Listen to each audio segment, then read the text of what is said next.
Hey guys, welcome to another video. Today is a Monday, really lousy Monday. I hate going to work. I don't like my job either, but I like this job, that is making videos. So if you all have been watching my videos for a while, if you like this video, please subscribe, comment, ask questions, create a conversation. That's all that I want. In this video, we are going to find out if WD-40 is good for your chain, to use it as a chain lube or use it as a chain cleaner.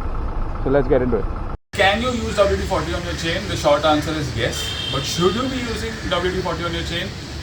The short answer is no, because this is too thin and your chain is turning so many times a minute, depending on what speed you're riding, that this will just get flung off the chain and then your chain is going to be dry again.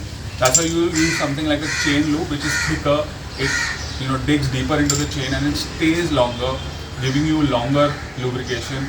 And even if there's dust, it can withstand that better than WD-40. So this is what WD-40 looks like on the chain.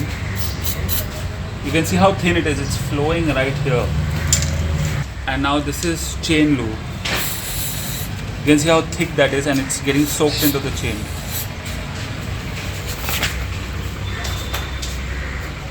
So yes, you can definitely use WD-40 to remove rust, to clean your chain, but using it as a lube, I wouldn't recommend it. It won't last that long. That's all for this video. I will see you in the next one. Till then, ride safe, ride hard, and always wear a helmet. And like this video also, please. Thank you.